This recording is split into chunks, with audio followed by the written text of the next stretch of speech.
wheel, your step now is centering. So you need to, the thing about centering is you have to be stronger than the clay at all times.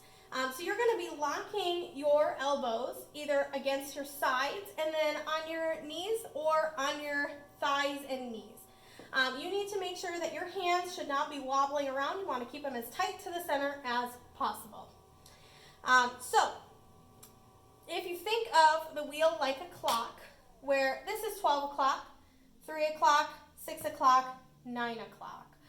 So when you're looking at the wheel, you should look at it like a clock.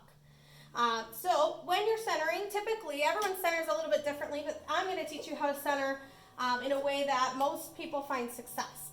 So the first thing is going to be that you're going to lock your arms, and you're going to put your left hand at 8 o'clock and your right hand at 2 o'clock. And then your center of gravity needs to be over the wheel. Now, it looks easy. It's not. I understand that. When you start it yourself, it's not going to be easy.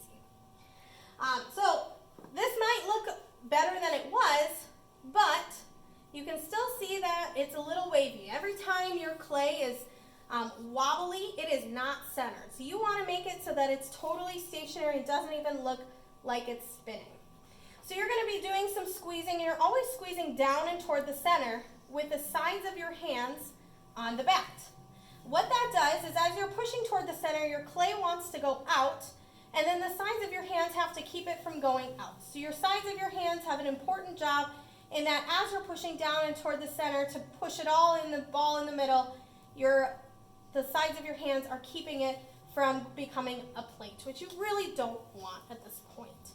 So the job of, if I'm right-handed, the job of my left hand is going to be to stabilize my clay, and the job of my right hand is going to be to push my clay. So I'm going to lock this hand, I'm going to start pushing, and they're both pushing down and toward the center. My thumbs are on the top of my clay here. So I'm anchoring my left hand against my clay at 8 o'clock, right hand goes at 2, and we push down and toward the center. Anytime your hands feel like they're getting a little sticky, you need to wet your clay a little bit, and you need to wet your hands and clean them off. They shouldn't be slippy at this point.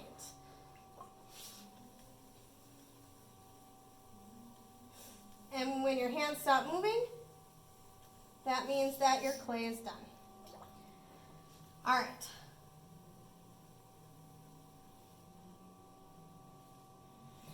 So that is centered. You want to have your hands moving the clay. You don't want the clay to move your hands. So this is going to take the most amount of strength that you have in your body. This is the hardest part of the clay. All right. So another part of centering is coning the clay. What that does is it removes air bubbles. So you have to compress it to remove the air. So what I'm doing is I'm still keeping that motion. And these parts of my hands here are pushing now down on the clay, and it's going to rise out of my hands because I'm going to remove my thumbs from the equation. So my thumbs are coming up, and I'm going to press down on my clay, and it's going to rise up and out of my hands. See that? Got a little bubble here, so I'm going to just cone it down a little bit.